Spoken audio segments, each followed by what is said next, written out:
Hey, folks, welcome once again to There's Just Something About Kansas City. And, of course, this guy is Mr. Kansas City, George Brett, and he's got his... Did I wear my appropriate top today? You wore your appropriate top, because I knew what the title of the show was. It's about Kansas City, so if you're listening and you're not watching, I'm wearing a white hoodie with Kansas City printed across the front. Right across from you. Yeah. You love this city. I don't do. think there's any doubt about that. It's been good to me. Yeah, it really has been. Mm-hmm. And we'll talk about that as we go along. You know, it was we tried to get George in here a little bit earlier. We had a little technical problem the first time around, but it almost was divine intervention, although I don't believe in a whole lot of divine intervention, but it was divine because we ended up delaying it for after your great documentary on MLB Network, and I just thought it was done great, and I learned some things about you I hadn't known before. I knew about a few things, but not quite in the same stratosphere that some of those things ended up being for you and your brothers, and of course your mom Ethel. But I thought it was really well done, and. What'd you think? I talked to you afterwards, and you liked it. Yeah, it's weird. It's called Brett, by the way, Major League Network. I get a call from Sam Mellinger, who works for the Royals now and used to be a great columnist for the Kansas City Star. And I got a call one day, and he said, "Hey, MLB wants to do a documentary on you because it's your 50th year since you broke into the major leagues, and you're still employed by them, and I think that's a pretty cool story." So I said, sure, whatever. And so basically they came over to the house, talked to me for about an hour and a half, 2 hours. And then they came back about 2 or 3 weeks later, and we went out to the stadium and shot some stuff out there. Mm-hmm. And that night they came over to the house. We did a little barbecue in the backyard and interacted with my kids. And then they put it all together. Yeah. And I didn't know they were flying around talking to Reggie, Mike Schmidt, Robin Yount. I didn't know they were doing that. And Reggie Jackson. And there's only one Reggie. Well, that's true. Okay. And you know what? You got Mr. October, whatever. You got who's turned out to be a really good friend of mine. But and then some old teammates and stuff. So it was, I was a little nervous going to it. It's almost like going to your own funeral because, I watched the Yogi one. Yeah, because Yogi was a good friend, and Yogi didn't get a chance to see it because, as he always said, I try to go to everybody's funourals because if you don't go to theirs, they won't come to yours. They're not coming to yours, or you might outlive everybody too. There won't be anybody there anyway. One of his greatest lines ever, yeah. But I was flattered by it. It really was. I saw footage that I've never seen before, and the home run off my brother and some of the interviews after the playoffs and stuff, and It was. I was pleased. I was a little disappointed in two things. I never mentioned my mom once, right? And really never mentioned my two living brothers. My brother Ken passed away years ago. Talked about Ken, yeah. Yeah, talked about him because we had more in common and we were teammates and for a year and a half. But I was a little disappointed that my mom's name was never mentioned. And I know we talked about her. Her name had to come up in a 2-hour interview. Oh, Ethel, definitely. There's no doubt. And, she was mom. But she's on the editing floor right now. Yeah, but all in all, mom. I was happy with it. I was very happy. Yeah, and they didn't talk to John or Bobby. Yeah, Bobby was talk your to agent, them. and John's your oldest brother. Right. So he was, he was pretty instrumental as you were Yeah. getting older, Well, John was the one that pushed me the most. I mean, he really was. And we had a batting tee in our garage and a tarp, and I would put him on the tee for him, and he'd put him on the tee for me. Mm-hmm. We had a little squares. You tried to hit balls in squares, and that'd be a single, that'd be a double, or you'd get 2 points for that, 5 points for that, and then we would always go. Not always, but a lot of times we'd go to a park, a little baseball stadium, about as close to the ocean as you could get. You could see the ocean from it, and my brothers would pitch to each other, and I'd shag, and then it was my turn to hit, and. When it was my turn to hit, we jumped in the car. I had to pick up all the balls. And, of course you did. And when it was my turn to hit, we just went to the beach. I never got to hit. All I got to do was shag. You didn't. Yeah, I got to shag, and we might start off with 25 balls, and next thing you know, they're counting the balls. They say there are only 23. Go find those other two. Yeah, beat it, George. Go find. them. They're down in the bushes somewhere. And they're in the seaweed, and it was brutal. You know what? I don't think people realize, and I know everybody knows Kemmer. Ken, and we'll talk about him in a minute too. He might have been Shohei Ohtani before Shohei Ohtani was Shohei Ohtani, a kid who could. They probably really didn't know what to do with him because he's such a great pitcher and he was such a great player in the field as well. But what the other people don't know is Bobby and John both. They're pretty good baseball players in their own right. You know? They were. I mean, they were. I think my brother John was the first captain ever at El Segundo High School, and then I think all my brothers were captains, and I was the captain my senior year. But he probably liked the game of baseball the most. Unfortunately, he might have come up a little short. Maybe he couldn't hit a breaking ball. I don't remember, but it's a funny story with him is that he got drafted by the Red Sox, and there was a guy on their team in Cedar Rapids, Iowa, called Walt Ranson. I'll never forget this. And, hey, JB, how are you? He's right there. I'm telling a good story about you. And Carlton Fisk was on the team, and Carlton was the number 1 draft pick. And Dennis Gilbert, you know who Dennis Gilbert is? Oh, yeah. Yeah, Dennis was the on agent, the team right? also. Yeah. Go. And so my brother was having a party after one of the games, and as the story goes, Carlton Fisk was kind of giving Walt Ranson a lot of crap because he was making a lot of errors. And my brother John said, hey, lighten up, man. You're being too hard on the kid. He's going to be a pretty good ball player. And the next thing you know, words were exchanged, and my brother kind of beat the shit out of Carlton Fisk. And 2 days later, he was released. And the lesson to be learned is you don't beat up the first-round draft pick of the Boston Red Sox if you're a 20th-round draft pick because they're just going to release your ass, and that's what they're just going happened. to let you go, yeah. So you're talking about Johnny getting in a fight with Carlton Fisk, and you shouldn't do things like that. No, that's a no-no. Number 20 draft pick against the number 1 draft 1. pick. So yeah, not good. Yeah.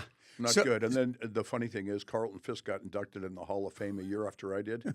If he would have got in the same year I did, we could have had a rematch. Because I think he still wants to go after him. I'll bet he does. Yeah, he's still Carlton doesn't forget a whole lot, does he? No, I don't think he forgets. Either does my brother. Yeah, you bet. And how are the brothers? How are Bobby and Bobby's Johnny? doing fine. Doing good? Yeah, Bobby's he likes to work, and I don't like to work. So it's a great marriage between the two of us. Yeah, and he still has a lot of the entities. You have, you Brett brothers. You got Brett brothers, but We've also toned that have, back a little bit Okay. now. We've toned that back. I don't go to China and Taiwan and yeah, it's probably a good South idea. Korea every year like I did for years and years and years. But, we've kind of made some adjustments in that. But we still have the baseball teams and the hockey team and the real estate holdings, and that's what my brother loves to do. He just loves to grind away at that stuff. Yeah, and he still lives in Spokane. Yeah, Spokane in the summers, and he lives right down the street from me, about 3/4 of a mile in Arizona. During the winter, he's got a place in Paradise Valley. So you do split a lot of your time between here and there. Well, the winters, I do sure, the winters, absolutely. but Kansas City will I'll always maintain a residence here in the summer. Yeah, absolutely. So back to and of course Ken. We lost Ken. Right. I think it was wonderful the way you and your brothers took care of his widow and the kids. Once he had passed, and just to make sure she was okay and things are going to work out for her. I think she's that doing was just fantastic. She's living. She remarried a guy from Sweden, I believe Gunnar. I think he's from Sweden, but he has a home in Sweden and Switzerland. Wow. And they love to travel, and then they spend probably 5 months a year in Sun Valley. She's got a nice home in Sun Valley, and they spend some summers there, and they spend part of the winter there too. Yeah. So it's been great. Yeah, she's been doing great, and I think that was awesome. Not that I wouldn't think you wouldn't, but just because you brothers were so close and just you always did everything like that. That was, to me, we're partners in everything we do. Yeah, right. Everything absolutely. we do. It's like my brother will come up with this idea. Let's buy a baseball team, and then he'll say, "You want in? You want in? You want in." Okay, let's buy another team. You want in, you want in. And so we're partners in basically everything that we do. Yeah, so if one brother says no, is it Then he does that? He doesn't, but the rest of you would? Well, sometimes. Okay. All right. The other two might. Sometimes. The other two might not. Yeah. I mean, I don't own. My brother has a ranch up in Idaho. I don't own any of that. Yeah. He said, "You want in?" And I was in for a while, but I didn't like the way it was being run. We had no toys. And it just, one time my brother said something to the effect of, I said, my kids want to come up. Well, they can't come unless you come. you're with them. And I'm going, what are you talking about? You know, let's be realistic. Yeah. So my brother John got bought out, and so he just said, you know what, you can come use it whenever you want. It's stupid. I use it all the time. You live in Kansas City. It takes me a day to get there. Mm-hmm. Got to fly someplace, and then you get on another drive. plane to Spokane, and then you got to drive an hour from Spokane. It's up in Coeur d'Alene, Idaho, right? It's Coeur d'Alene's a half hour from Spokane, and if you go past Coeur d'Alene, another half hour. Right. It's in Catalda. It's right up in that little Idaho peninsula. Catalda. Yeah, but it is a beautiful piece of property. Yeah. We got, I think, 3 miles of the Coeur d'Alene River run right through it, and it's fun. But there's really not much for me to do out there. Yeah. You know, you go fishing once in a while. My kids, when they were there, they did we took them way upstream, and they floated back down, and then we picked them up at a certain time. Yeah. But it's a beautiful place. It's just a hard place to get to. Yeah. And my brother John now he summers in Coeur d'Alene. Yeah. He has a place up there, and then he lives in Palm Springs area in the wintertime. Nice, yeah. So he's got a good life too. Yeah, y'all do. Yeah, except for Bobby, who just likes to work. He likes to work. Refuses. My brother John and I like to play golf. Yeah, that's right. So, Yeah. but you still all get along, which, you know, to me, the one part of your story I don't think a whole lot of people realize is that your 3 older brothers were all born in Brooklyn, New York. Right. Okay. And then all of a sudden, George Brett is born in some Wheeling, West Virginia. Yeah, it's some tiny little town outside of Wheeling, West Virginia. Never asked what the hell we were doing in West Virginia. What the hell were you doing in West Virginia? People have told me, Frank, that it is a beautiful, beautiful state. Yeah, and you were too young to know. I didn't. I think we moved to Southern California when I was 2 or 3. Okay, so you don't remember West Virginia at all. No. Right. I was playing golf about 3 years ago, 2 or 3 years ago, up at Oakmont in Pittsburgh. Yeah. Yeah. And, you know, it's a beautiful, beautiful, one of the hardest my golf hometown. courses. One of the hardest golf courses I've ever played. You know that one hole with all those church pews? Yes, church pews. I played it 3 days in a row. I was in the church pews all 3 days. There's a nice triple bogey. Yeah, right. You know, but it was like where I grew up was like an hour from there. Yeah. And one day I was going to get a car, just hire a service to drive me down there and take a quick look-see. But we stayed in the club too late the night before. You feel like getting and out. I decided to sleep in a little bit. Yeah, yeah, you're right. In fact, I covered Tommy's defense of the U.S. Open at Oakmont. Yeah. It was the next year. It was in '83. It was at Oakmont. He had won '82 at Pebble Beach, and I covered him there. But when I was young, the drinking age in Pennsylvania was 21. The drinking age in West Virginia and Ohio, which is right there where southwestern Pennsylvania is, right, was 18. Right. So we'd run down to Wheeling or we'd run over to Youngstown, Wow. okay, and go have a beer or two, Yeah. like a bunch of idiots we were. And then the dumbest thing ever was turn around and drive And home. drive home. Okay, I was gonna say. which was They just didn't have Ubers back then. no, did they didn't have any Ubers or too many young kids with a lot of sense either. Yeah. So yeah, we used to run, but Oakmont is a wonderful place, and West Virginia is beautiful. Mm-hmm. I mean, the mountains and the hills and the John Denver song and the whole thing. Right. It is a beautiful state, but it is. Well, let me ask you a question. Yeah. It's the last 2 years. I mean, I love living in Kansas City, but Yeah. I have to get out of here 2 weeks in July and 2 in August. So 2 years ago, my wife and I we flew into Spokane and then rented a car there, and we drove to Whitefish, Montana, and then down to Hamilton to have lunch with some friends, and then went to the Green O, which is outside Missoula, and then the Yellowstone Club in that area, and then drove to Sun Valley to see my niece.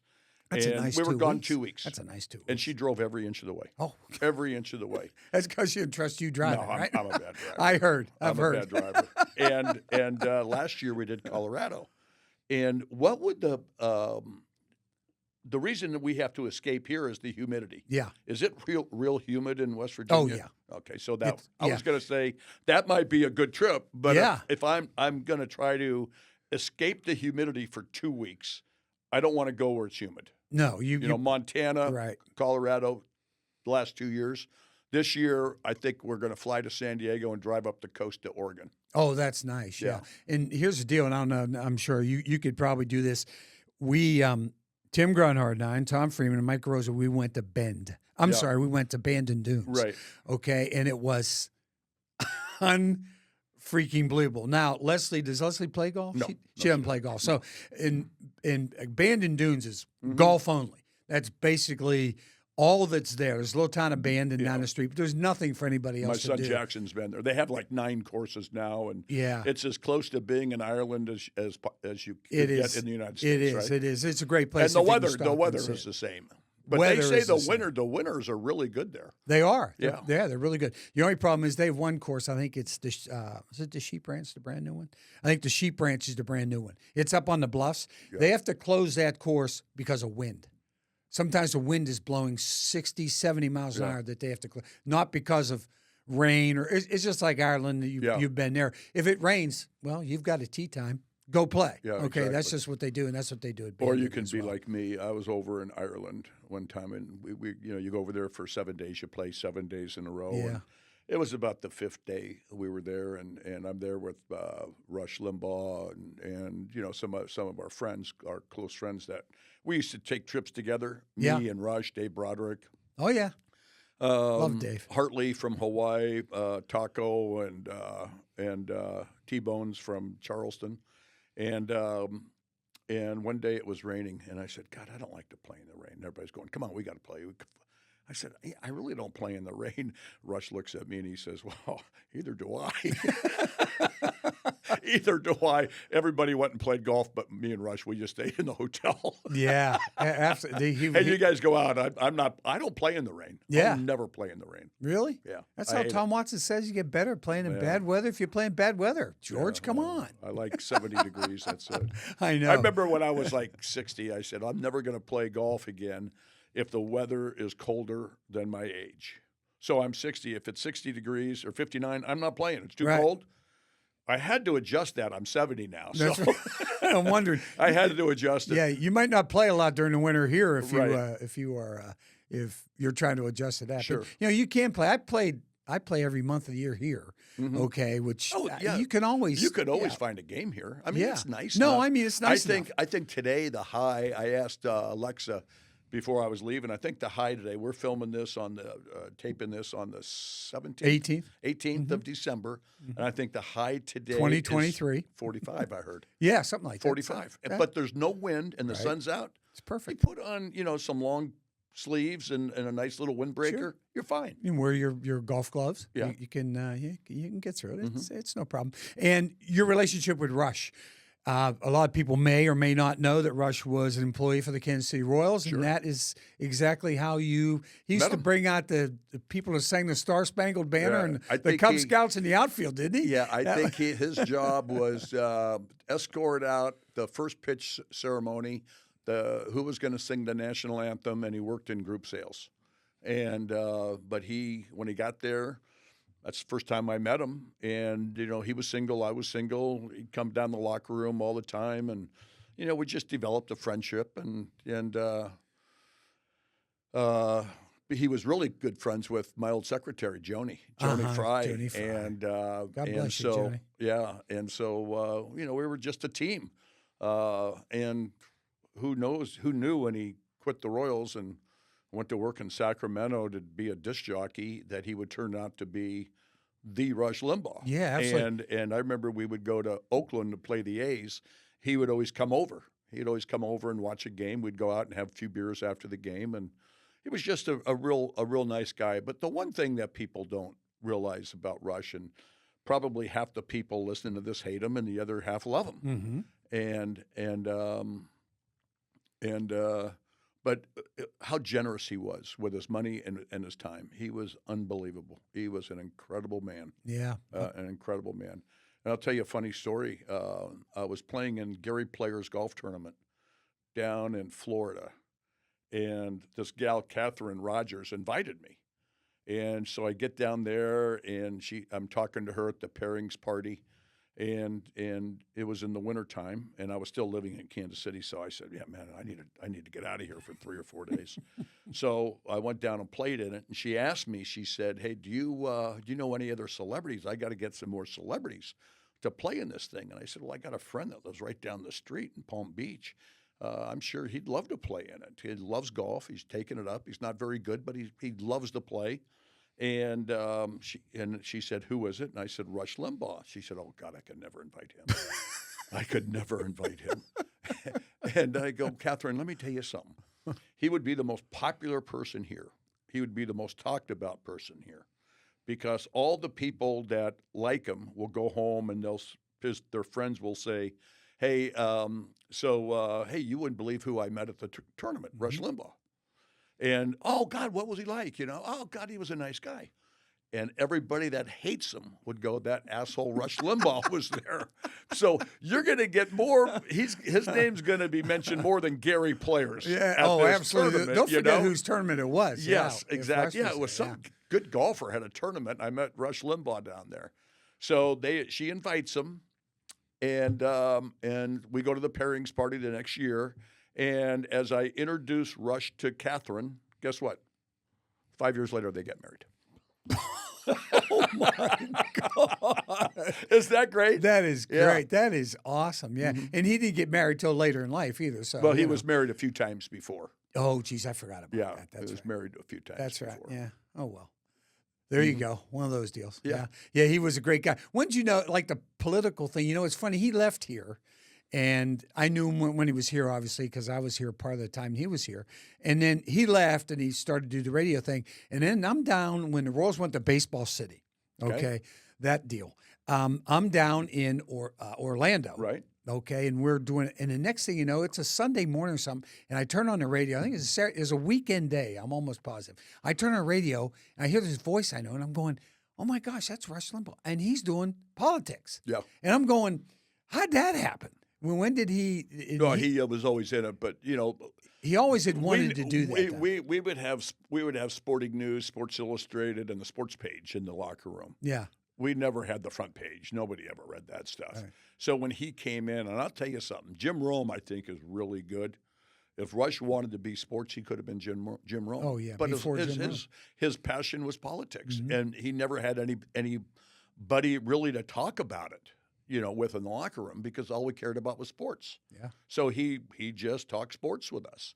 And then when he went on to Sacramento and they said, we want you to be a talk show, I mean, he was right where where he belonged to be. Yeah. And then from Sacramento to New York, and then he had a TV show for a while, but just a wonderful man. Yeah. And I know a lot of people don't like him, but hey, I just because he has right-wing views doesn't mean he's a bad person. No, absolutely not. And I have a lot of friends that have left-wing views. And they're your friends. And they're great friends. Sure. Because I think that's the problem with the world today, is that you don't respect the other party, Right. especially in Washington. Especially. there's no middle ground. There isn't. Zero. Yeah. And It's that's just the problem. right. And they're fighting against, and it's always individuals fighting against other individuals, and there's nobody there fighting for the country. Exactly. Fighting for the rest of us. Exactly. I'm what's mad right. at this guy. They should do what's right for our country, not what's right for their party. Exactly. And that's what I've always said. And always, you're going to have to give and take. Sure. That's all it is give and take. But nobody wants to give, Yeah. and everybody wants to take. Yeah. And that's just been, that's been really Do what's right. situation. Do what's right for the country, not what's right for your party. Yeah, right. And our country would be in a better place right now. Yeah, you bet. All right, we were stuck in West Virginia there for a minute, and then all of a sudden you're growing up here in El Segundo, California. Transition from there to El Segundo, and I think that's your first memory is California, right? Yeah. And so it was Dad. He was moving around. I think your brother John told me he was a Mattel toy guy at one time. Well, was that right? he was an accountant. He was an accountant. An accountant by trade. for Both them. of my parents were accountants. Oh, okay. Yeah. And then he went to work for And then Datsun. he went to Nissan. Nissan, okay, Nissan. yeah. And there was Datsun back then, Yeah. Nissan now, yeah. Mhm. So he didn't stay very long in West Virginia. Was there anybody talk ever about to stay in West Virginia? Probably wasn't very long. There wasn't much at all. Yeah. I know my brother Bobby had went back there, and he knew the house. He knew the address Oh, where wow. we used to stay, and he went and knocked on the door and introduced himself. And I used to live in this house in 1953, 53 and 54, and Oh gosh, that's funny. and I'd like to do that someday. I just haven't done it. yeah, Just yeah. never done it. Okay, so you end up in El Segundo, Yeah. growing up the good life, Southern California. Of course, you think everybody in the country lives the same life you do at Exactly. that point. But that had to be pretty idyllic for you and your brothers at that Yeah, point, right? it was a real small town.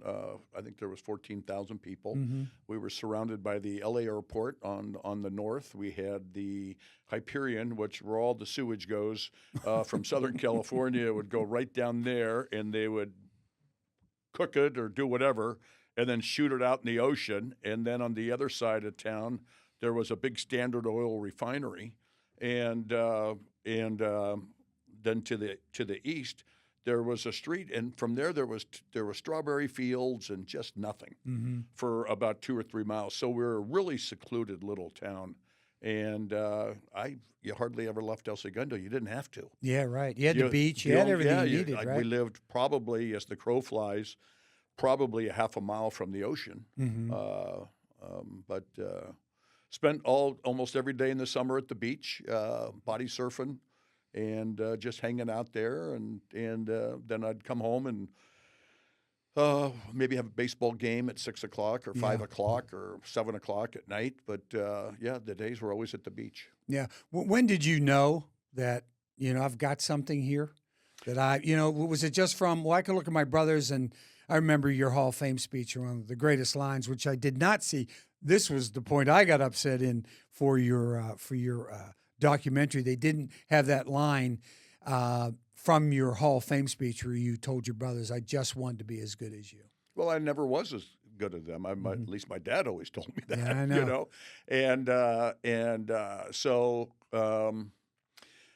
I didn't play baseball my freshman year in high school. I broke my wrist screwing around in the gym, and how they had those springboards. So when I was a freshman in high school, I was 4'11", I think 99 pounds. Wow. I was the smallest guy in the basketball team. Yikes! And I was the only guy in the team that couldn't touch the net on the C basketball team. And so, when you shoot 2 balls and they get stuck in the net. Somebody goes up and tries to. Somebody goes up. They would always say, George, could you get those? Because they wanted to take a break. They knew you never get to it. It was classic. It was classic. And so I jumped on that springboard, and we were dunking basketballs. And all of a sudden, I dunked one, and I was holding onto the rim. And the coach looked out the window with this little window that they had. And he saw me, and he opens this thing, and he says, let go of that rim. And so I let go immediately. But as I let go, my legs were swinging back, and then I fell and tried to break my fall and broke my wrist. Wow. So I didn't get to play baseball my freshman year. Yeah. But my sophomore year, I made the varsity team and started. Yeah. And playing what position? I was third base. Okay. Third base, and then I think I was third base the next year, and because we had an older classmate or classman that was the shortstop, and then my senior year I think is when I moved to shortstop. Okay. But when I was starting, and I did pretty well. I don't know what my batting average was, but I think I hit like second or fifth or something, and I was a sophomore, and then my junior year I hit third, played was all league and stuff, and then my senior year, I was all CIF shortstop. And, and California Interscholastic Federation shortstop. Yeah. And it's a big deal. Yeah, and I think my last 2 years we lost 2 games. We lost one game, 1-0, 1 year, and we lost a game. No, we lost 3 games. We lost a game early in the year, and then we lost in the state championship game in Anaheim Stadium. My junior year, and then we lost 1 game all that next year. We lost 1-0. I'll never forget that.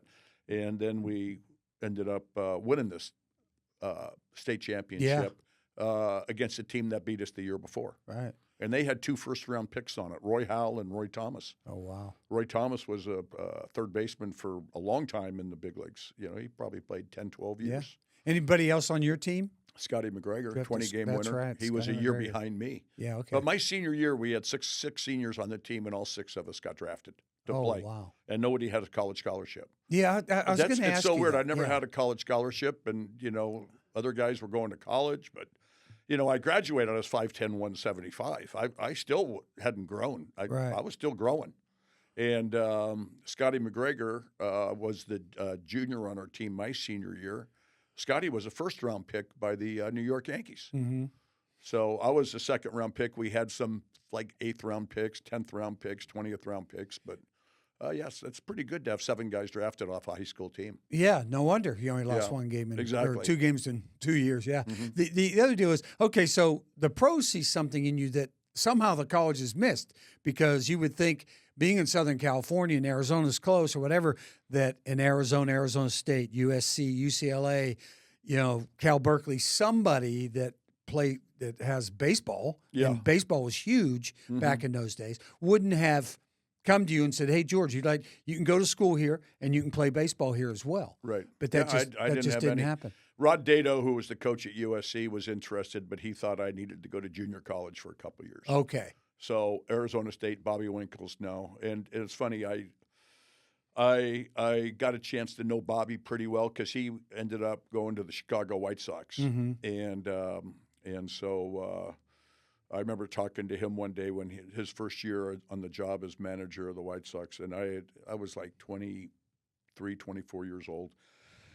And I walked up to him and I said, "Hey, I just got to introduce myself. I'm George Brett." And I know who you are. And I said, "Well, I was hoping to go to Arizona State, but you didn't think I was good enough. And I want to thank you for that because I've been in the big leagues for 3 years and already got a batting championship under my belt."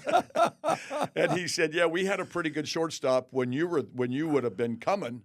And that's why I didn't want you. It was Alan Bannister, who was a number 1 pick in the draft that one year. So they didn't need me, and he knew that Alan was going to, be shortstop. And so, yeah. But there are a lot of other schools out there. Right. You're a CIF first team on this team that has all these players. And played in the state championship game at Anaheim Stadium in front of 30,000 people 2 years in a row. And probably every scout from Major League Baseball is there, and all your college baseball scouts are there as well. And you're sitting there and, okay, nobody wants me. I'll just go play Major League Baseball. I remember the night before the draft, the Red Sox called, the Angels called, the Giants called, and there was one other team that called.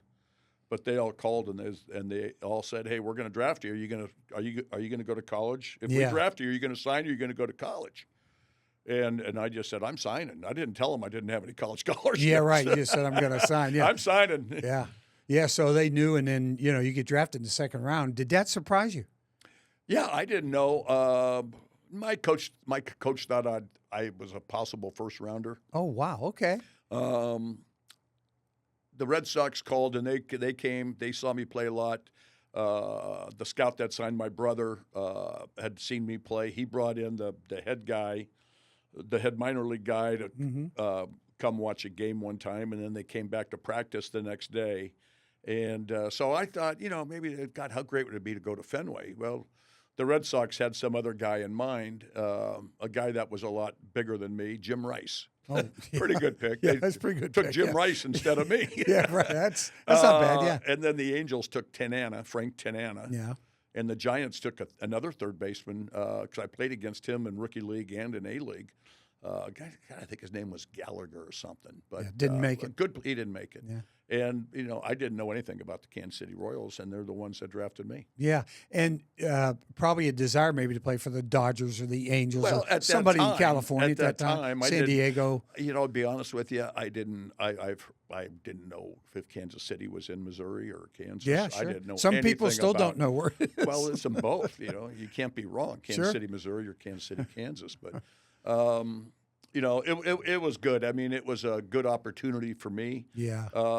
Let's say I would have got drafted by the Orioles, and they had a guy named Brooks Robinson playing third base, because I knew I wasn't a shortstop. I knew they were going to move me. I thought they'd move me to second base or third base, but because at that time I was maybe. Well, I was 5'10", 170, 175, and you could play shortstop or second base.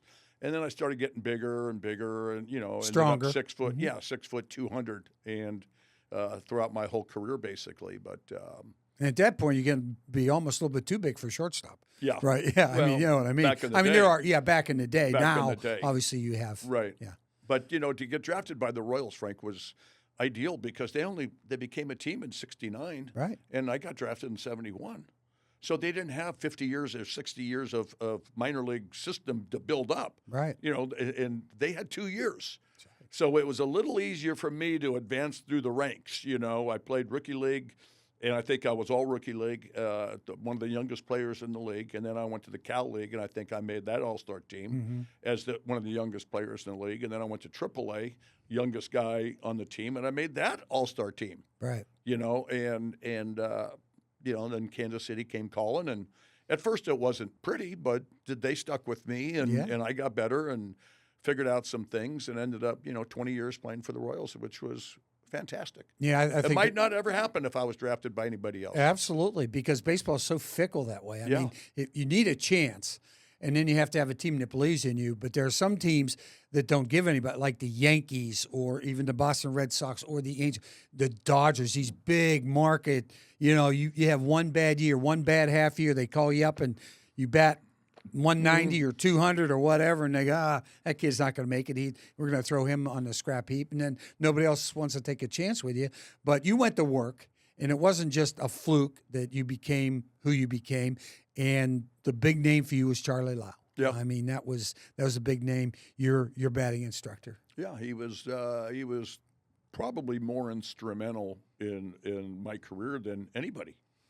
I hit 125 my first stint in the big leagues in 73, 74 at the All-Star break, hitting 200, and he just said, "Hey, look, I haven't seen you make any adjustments yet." And I said, "Charlie, I really don't know what adjustments to make. I'm just hitting the way I've always hit." He said, "Well, it ain't working." He says, "You want to be able to. I think I can help you, but you're going to have to give me your heart and soul." And I did. Changed everything about my swing, moved me off the plate, got the bat parallel to the ground. I used to hit like Yaz because I love Yastrzemski, and Charlie said, "You're no you're no Carl Yastrzemski. We got to find something that works for you." And got to be man, George we Brett. went to work. We went to work and we hit every day, and all of a sudden, I started getting some hits. I started gaining more confidence, and the more confidence you have, the easier this game is to play. And I maintained that confidence basically my whole career. Yeah, and the rest is history at that point. Yeah. But he also worked on you mentally as well, right? Sure. I Yeah. mean, Well, just never be satisfied. Yeah. Don't be content. Never be content. He always told me. He says the difference between a 250 hitter and a 300 hitter is a guy that hits 250 will get a hit his first at bat and end up going 1 for 4. Right. A guy that hits 300 gets a hit his first at bat and he gets a hit his second at bat and he gets one third at bat. Because some days you're going to go 0 for 4. Yeah, sure. Some days it's just going to happen. You could hit 3 balls on the nose and strike out once, and you go 0 for 4. You could have 4 balls on the nose just right at people. And he really instilled in me. Sometimes I'd get frustrated. And all he would tell me is, "Hey, you have one job. Your job's to hit the ball hard. Yeah. If they catch it, so be it." And I remember as hitting coach, I had that talk with some of the guys in 13 on the Royals. They were a little frustrated because they weren't hitting. And I remember going up to Mike Moustakis one time, and he was yelling and screaming. And I said, "Mike, you got one job. All your job is to hit the ball hard." And he hit a rocket. The guy never even moved in center field. And he came in, he was throwing his helmet and cussing up and down. And I went over, and he basically said, "Leave me alone." So I said, "Okay." That's because you get frustrated, and I know you believe do. me, I know you don't want to hear it. Yeah, you don't want to hear. Don't want to hear it. Yeah, yeah. So. But having you there, I think, to me, if I were a young player, and I know all of them didn't do this with you, even though you've been with the Royals, for 50 years. The situation where there's George Brett, Hall of Famer, 3 different decades, batting title, whatever. He's sitting right there. Go ask him a question about hitting. If you're having trouble, go ask him. And the kids nowadays they don't do that. That was about what the launch angle stuff was. Oh, coming yeah, out. the analytics stuff. I'm not a launch angle guy, and so we didn't hit it off. I mean, my theory on hitting didn't add up with what the guys back then were doing. Mm-hmm. But I just tried to bring a mental approach to hitting. Then I knew I couldn't convince anybody right about it. And I was always concerned. We had Alex Gordon. Alex Gordon always practices. Takes all his practice swings, and I love Alex as a person, Mm-hmm. and I think he was a great player for the Royals for many years and soon to be Hall of Famer. But I just never. I've asked him, and he just said this is his routine, but I never understood the routine. But he would take all his practice swings and batting practice and everything with 2 hands on the bat, and then the game starts, he'd take one off. Mm-hmm. Eric Hosmer would do it the opposite. Every swing in batting practice, he would take his top hand off after contact to get extension through, and then the game would start. He'd leave them both on. And I would always ask these guys, why don't we practice the way we play? Exactly. Don't you think that would make it better? And they both said, well, that's my routine. I said, boy. okay, you got me. Fine. Gosh. But they were both had great years, and Sure. That always boggled my mind. Yeah, When it was always there, and you're sitting there, and I'm just going, these guys, they have no idea. Yeah. The asset is he's sitting on his ass in the dugout with you the whole time. He's at spring training with you the whole time. Yeah. And then he's up in the booth the whole time. He's just right upstairs. And he's down in the clubhouse after the game's over. He's right there. It always boggled my mind. Yeah. The other thing that came out pretty poignantly in the MLB, Brett, the docu, was your father. Mm-hmm. And obviously how tough. I always knew your dad was tough on you, and because we had talked about it in the past, but I never knew how tough or how brutal that was with you and your brothers and your mom having to grow up with your dad the way he was when you were growing up. And to me, it was amazing that everybody in that family could overcome that situation with your father. Yeah. And I think that is, to me, that's just phenomenal, especially the way you are now. You and your brothers and your mom you broke that cycle, which is that cycle where he was abusive to you guys. You could have been abusive to your kids or your wife or anything along the line, but it just didn't happen. All of you guys broke that cycle, which I just think is phenomenal. Yeah, it's just think when all my brothers were at home and I was the youngest. So let's say JB leaves when he's 19 years old. So Ken would have been 17, Bobby 15, I would have been 13. Right. And then so JB leaves. I still have two brothers at home, and the next thing you know, Ken leaves. Day after he graduates high school and goes and plays baseball for the Red Sox. Now it's just me and my brother Bobby. And then Bobby goes to college. Now it's just me. Mm-hmm. And it was, there were times at dinner I didn't say a word. Just me, him, and his mom. I'd just sit there and I wouldn't say a word. I was afraid that I was going to get yelled at or something. Say the wrong thing. And I'll tell you what a bad person he was. After he retired, what a bad husband he was.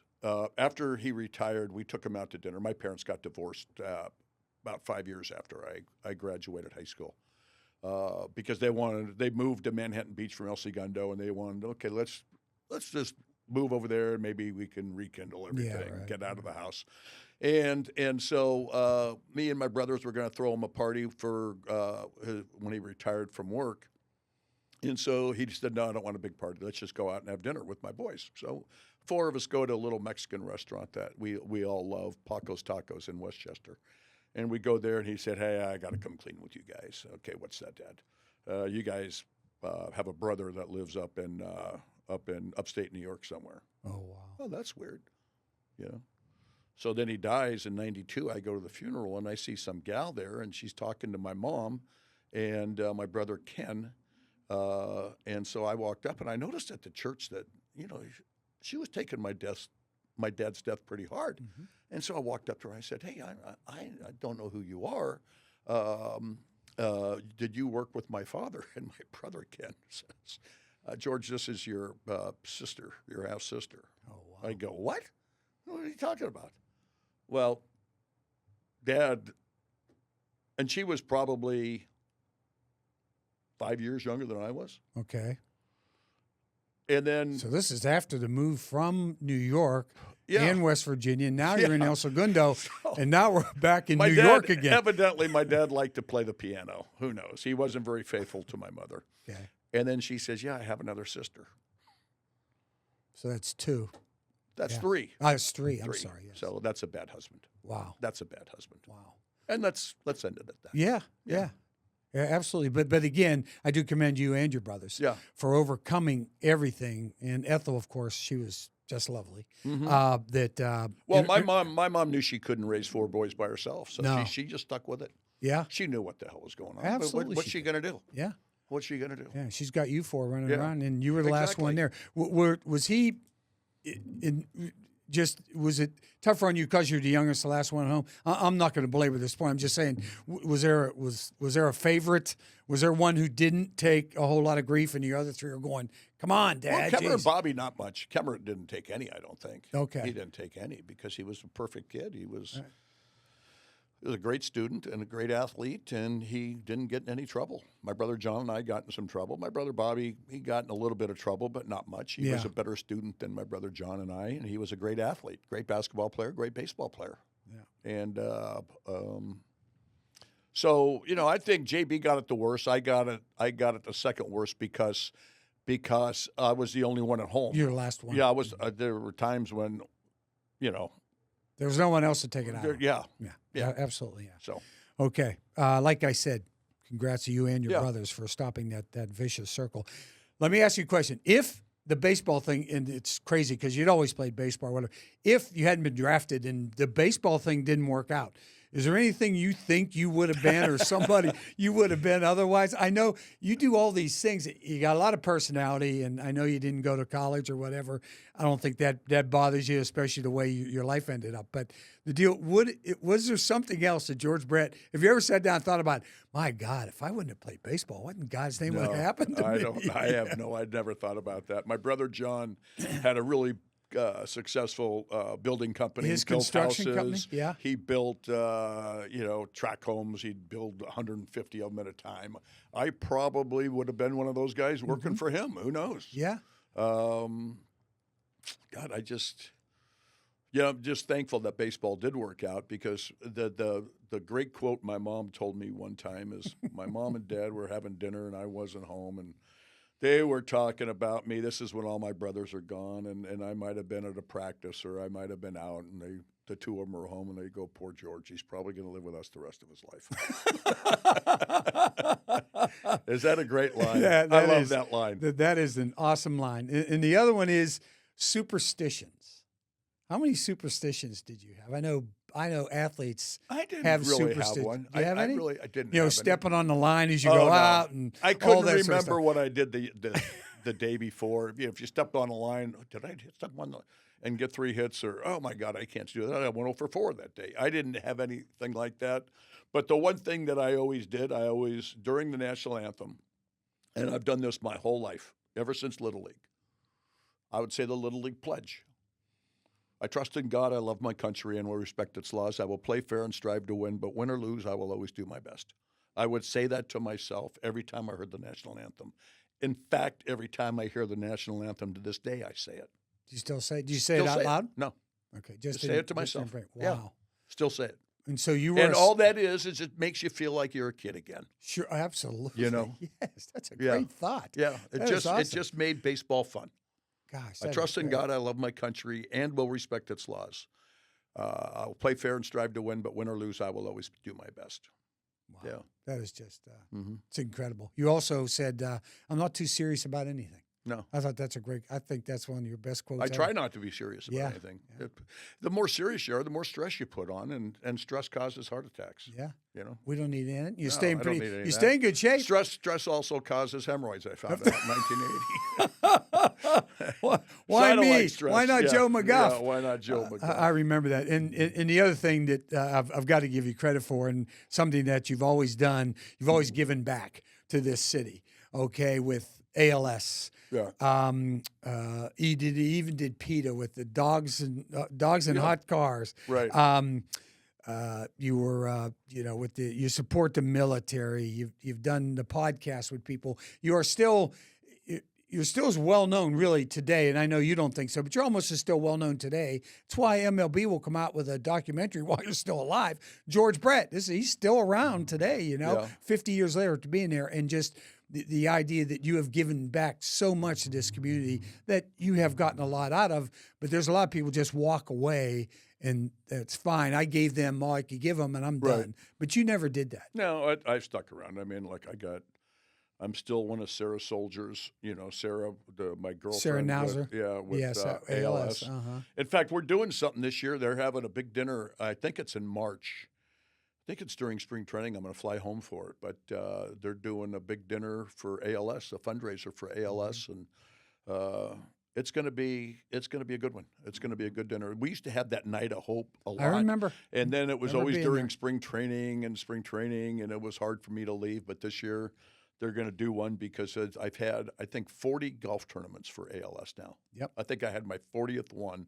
And unfortunately, I got a co-partner now in Tom Watson Yes, you because did. he lost his caddy, Bruce Edwards, to ALS. And Tom's kind of said, hey, I'm going to do what I can to help find a cure and to make people's life more comfortable that get this disease, because it is the most stupid, deadliest, Awful. ugliest disease that you could get. And I'll never. I have met probably 200 patients over the course of my being involved, and 198 of them are dead. Right. And the quality of their life was the last 6 months, a year, 5 years is terrible. Right. However long it lasts. Takes away everything but your brain. Yeah, Which is you're trapped. right. And there's other diseases like Alzheimer's. Your whole body works, but your brain doesn't. Right. So I mean, it's crazy. But so we're going to do. They're going to do a nice dinner, 5 auction items. It's going to be, from what I understand, it's going to be a really, really good time. I mean, they've talked to some people of mine, friends of mine, that say, George, you know anybody that might want to buy a table and stuff? Sure. Got one guy that I haven't seen in probably 20 years, but probably was one of the richest guys I ever knew. Ted Waite, who started Gateway Computers. He was 39 years old, worth $7 billion.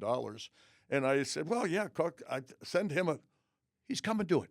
Oh, that's awesome. I haven't seen Ted. Last time I saw Ted was probably 6 years ago at 3 a.m. in Las Vegas at the cashier's window. You're both actually cashing in? I was cashing in some green chips. He was cashing in some orange ones. Okay, yeah, right. I got you. I understand where that goes. Yeah, but he says he's coming, and so yeah, it's going to be a fun night, and hopefully some of the listeners will come out and support ALS, because if you've ever met anybody with this disease too, and this is the most incredible thing about it, the doctor's giving you a death sentence. But it's almost like a pride of, I'm going to die of the same disease Lou Gehrig did, and I'm going to hold my head. I'm going to keep my head high, and I'm going to be as positive as I can be till death takes me. Right. It is incredible. It is incredible. The people that I've met with the courage and the bravery and the wherewithal to fight that disease. Right. And they know they're not going to find a cure in their lifetime. Yes, right. But to come out and try to be an advocate of patients that, have just been diagnosed, and talk them through it. We had a night, Lou Gehrig night at the stadium they have every year now in every major league stadium.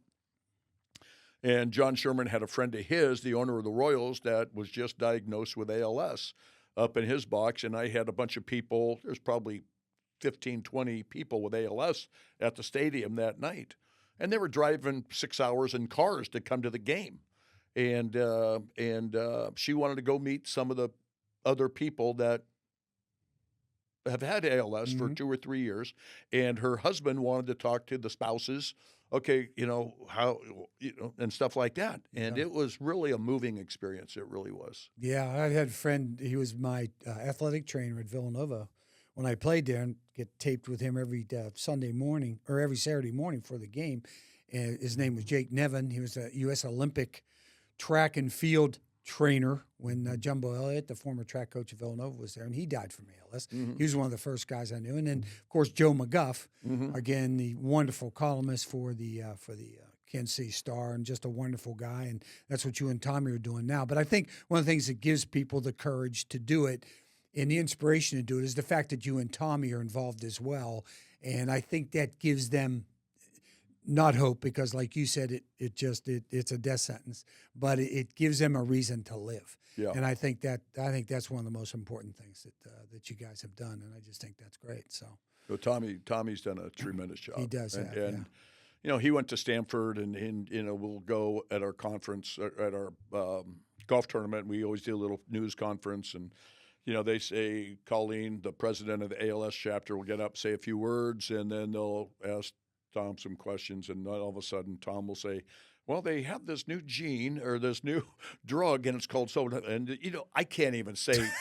I try to reorder. I try to reorder my medication that my cardiologist has me taking, and I got to call him up and I go, well, what is this? I'm just going to give you the number, the number on the prescription label. Yeah. And he's got the name, and he does all the scientific. Yeah. But Tom really studies it. He does. He's real involved with it. So my hat goes off to him. Hey, I appreciate your time today. Okay, pal. You are a good man. Love you. Known you since '81, and I told Tom this too when he was in here, and I wrote you a little note when I retired from TV. I said, if it wasn't for you and Tom, I said, accepting me, and I know you guys never had a problem with the press. That wasn't the deal. It was just accepting me, this guy coming in from the outside, and accepting me here in this town.